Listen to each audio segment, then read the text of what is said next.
Hey everyone, Orange here. Welcome back to my August 2016 TOA Hard series. I'm going to go over the 90s for you guys in case you're still struggling or anything like that.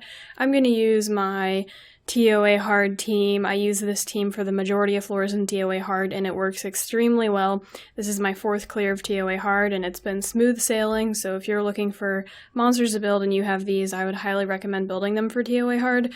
So that's that. All of my runes, everything regarding my monsters is in a photo album in the description that's titled Runes. And then I'm going to link you guys. If you're still struggling, I have to highly recommend going to Reddit and just searching, search for threads. If you're stuck on 92, type in TOA Hard 92, and then you have to make sure that it's the Lyrith one though. So searching Reddit's really good. There's a lot of people talking and helping each other on Reddit. And also I'm going to link you guys to a TOA Hard thread that I really like that has all of the 90s in it, and it has a list of teams that other people used for the 90s so you guys can get some team ideas. So teams like my team that locks everything down and stuns everything and dots them up are great teams. I'm sure you guys have heard of the Spectra, Gildong, or Wound Hack combo where you just, stun everything. Varad's really good, monsters like that. So those are kind of my suggestions, and then right now I'm going to go over the mechanics of the floors and how they work, and you'll kind of see my team in action. So this is pre-recorded, but I'll just kind of give a commentary over it. So let's go ahead and play the video. I was a little out of breath there.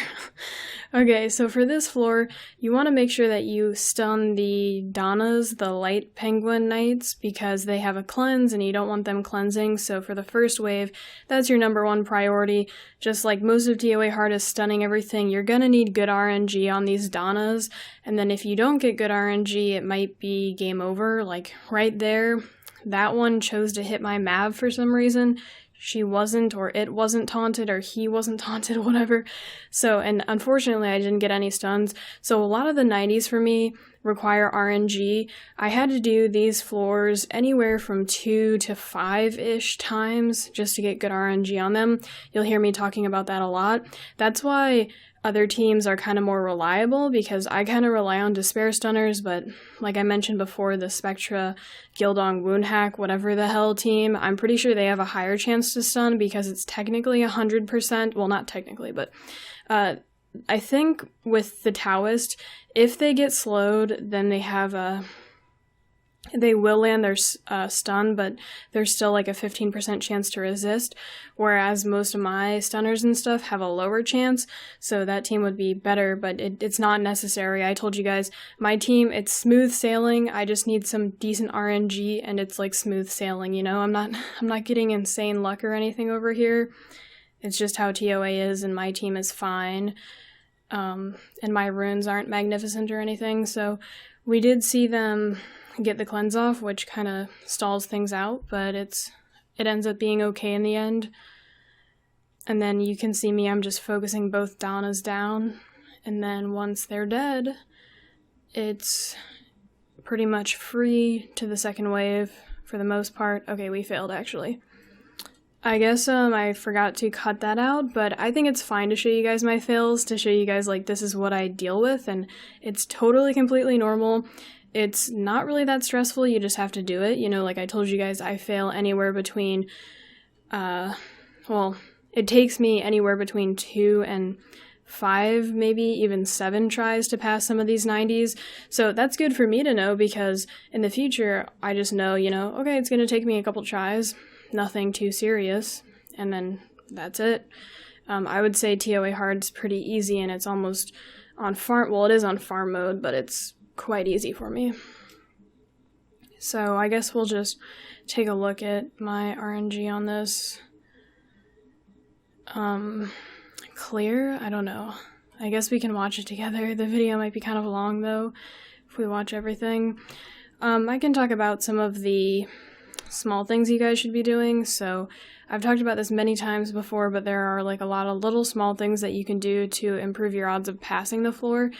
Spreading out your Bella's defense break to do a tiny bit more damage when you're stomping and when you're doing your Phoenix Fury, because it's just going to do that tiny bit more damage. That might be the difference between a victory and a defeat. Throwing out your Despair Stun, don't waste it on something that's already stunned. You know, my Beretta and my Arya are on Despair, so if I have nothing better to do, I'm gonna try to go for one of those lucky Despair Stuns. Like, Arya has a sleep though, so you have to kind of factor that in. But for Beretta, you know, throw it out and see if you get a Despair Stun. You should always be doing that. And I think that's pretty much all of my advice for this. Just need RNG, and then eventually I get it, and then once you start killing monsters, it becomes easier to CC everything. So we're gonna go ahead and skip ahead. So bear with me. Okay, we're on the second wave, so with this wave, it's a little bit tricky. The light salamanders can't be stunned, I don't think. They have something. I don't exactly know what it was, but I was looking it up when I was doing this floor because I knew something was up with them. Let me look it up. And then the main thing with the Hellhounds is, like, they do a lot of damage, so I made sure that the Hellhounds were stunned at all times. And then if they're all stunned, you don't need to stomp at all. Why did I just stomp? I'm being a hypocrite here, guys. I didn't need to stomp there because the salamanders can't be stomped on. And then the one Hellhound was like, I think there was only one who wasn't stunned, and I probably could have slept him or something like that. So let's check this out. Gains immunity against freeze and stun effects and increases the recovery amount you receive by 100%. So with the salamanders, you can sleep them. So their thing only said, I didn't sleep them though, just maybe because I was too lazy to actually read up on what they did. But it just says they have immunity against freeze and stun. So you can totally sleep them. My main priority was CCing the Hellhounds because they did a lot of damage, and then I kind of just killed the salamanders as I went. I mean, you know, I kind of had everything CC'd. Let's see. So the salamander decreases target's attack speed and attack power. I would say the salamanders aren't too threatening, and I would probably go for the Hellhounds first, which I am not doing, but I can just kind of play however I want. This is what happens when you consistently work on farming runes, and yeah, TOA hard is not that hard. So you'll see me using my Mav Stun, so just keep in mind the salamanders can't be stunned or frozen, but all the other stuff works for them. So then that's pretty much that wave. Let's go ahead and move on to the last wave. You guys can see I kind of just play like whatever, because I was kind of saying before you don't have to play perfectly, because TOA hard's not really that hard. Okay, last wave.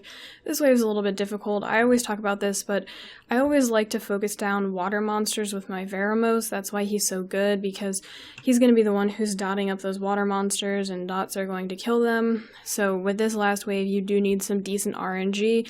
They can possibly move on you, but you do need good RNG to keep most of them stunned. So as for who to prevent from moving, it's kind of hard to say. I would probably say the water Infernos, because the fire ones just do damage and stuff. I don't think they can stun you. Let me look it up.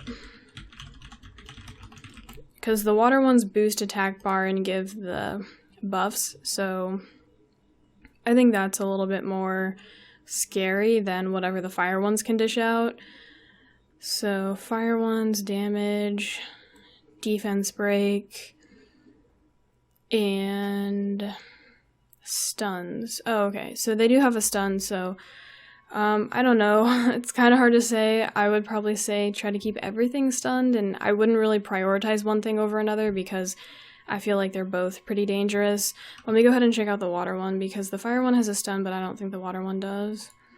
So you'll just see me focusing one water one down with Vero. Like, what am I? I don't know. Maybe I'm being a hypocrite again, but it's really useful to eliminate one water one with Vero, and then I always try to keep focus on one monster and eliminate them one by one.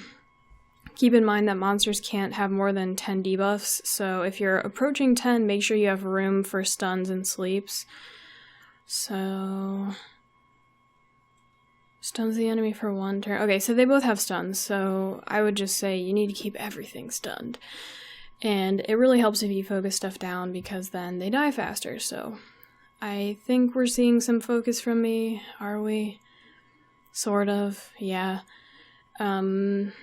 yeah, so you need decent RNG. The most important thing is having all your skills up on your first turn when you're moving into the wave. So coming from the last wave, you need to make sure you have all of your big skills up for this wave because you want everything you can. Having a good first turn is really important. And then once you have a good first turn, you can kind of get the snowball going because you'll have your Wings of Wind going, you'll have your speed buff, and everything gets easier because then they're slowed. My Arya has a slow, not just mine, every Arya does. So then once they have the slow on them and you have the speed buff, you have more chances, more turns to try to land your stuns and stuff like that. So yeah, have a good first turn, and then I think I pretty much mentioned everything. And then like the small things you can do, it's not really that hard to pick up on, but, you know, just try to, you know, throwing out my Despair Stun there, CCing the monster with the highest attack bar, all that good stuff. So that's pretty much this floor, and everything I say here I'll probably repeat again for the other floors because everything's pretty much the same. Keep everything stunned, I need decent RNG, and then that's it. So I hope you guys enjoyed this video. It's pretty much over, I just need to finish these off. I will catch you guys in the next one.